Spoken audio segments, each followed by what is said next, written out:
ئایسەژە ێژم خۆزگا ژنێکیان بۆ هاوردم ئەوی 14 ساڵانە بووایە و منیش چوومایەتەوە 14 ساڵانە. حاجی محەممەدی تەمەن 120 ساڵ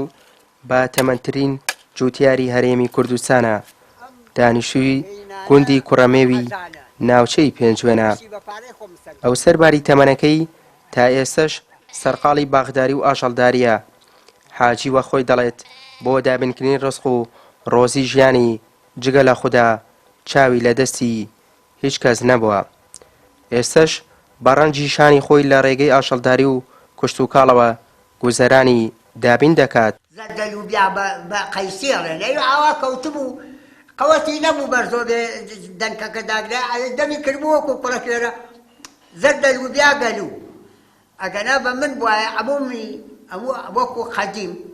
بێ چۆ فرمان کە چۆ هەردوو هەڵەکە حیواناریکە فەلاعەتکە مازوو گەزۆکە بەخوا چوومەتە بەقا بە پێڕۆیبین دواتێوەژا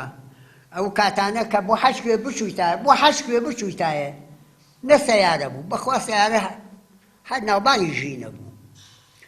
هەموو وەختێ وریان مۆژگاری مناڵەکەم ئەو شتە بۆ ناکەن ئەو شتە بۆ وریانیت بەخوا سەگێیە وەڕێ بەخوا تکەیە باران داکەوێ ئەغا بەبانەکە ئاگام وادی. حاجی محەممەد سەرباری هەڵکشانی تەمەنی بەڵام خۆشبەختانە باری تەندروستی جێگیرە و بیستن و بینینی باشە و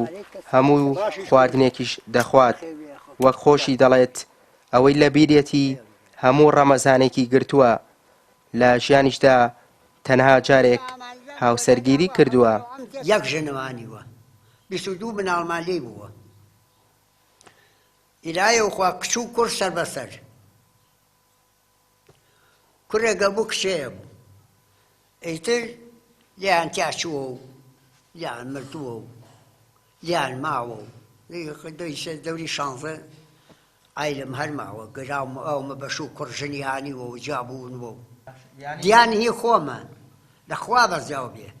ئەو دیانانەری خۆمە نەمگۆڕیوە 20 ساڵ کە منم هەیە ڕەفیقم نەماوە تاق گشتیان مردوون چوومە لای دختەری عەبدوڵڵا شەریفی ناو بوو لەوە دوا سوحبەتمان بوو بە یەکۆ چوومە عەبدوڵڵا شەریف بەخوا من لە حەمد و سەنا بۆ خوا هیچم نییە ئەما تۆش نرخە پارەیەنەکە تۆش درۆیەکە بۆ خۆت و پارەکە بەمێ و بەخوا برا من هیچم نییە لەخوا بەزیارە ساق و سەلیمم هەبووشتم لێ خوارد خەڵکە حەبێ خوار گەمەم لێ هەموو گشتی درۆ دەلەسەیەک نیان فڕۆڕە فەرمان کات و خاکە ناسکاری کات و درۆ و کات و بەیانی ساق و سەلیمە بێت و هیچ نەخۆشی ڕووی تێ ناکات و حاجی هێندە لەگەڵ یادگاریەکانی سەردەمی گەنجی دەژی تاوەڕادەیی خەونی گەورەی ئەوەیە لەگەڵ هاوسەرە کۆچکردووەکەی بگەڕێتەوە نێو ژیانی گوند و ئەگەر بە خەیاڵیش بێت چایەک بەدەستی ئەو بخواتەوە. مام حاجی دڵ و بەشیان خۆشە؟ زۆرێک لە خەڵکی پێیان وایە لەگەڵ زیادبوونی تەمەن وزە و توانای مرۆڤیش کەم دەکات، بەڵام حاجی محەممەد تەمەنی زیاتر لە سەدەیەکە و کەچی هێشتا پڕ وزە و توانایە دڵیشی گەنجە. سوەی محەممەد کەناڵی ئاسمانی پەیام گوندی کوڕەمێو لە قەزای پێنجوێن.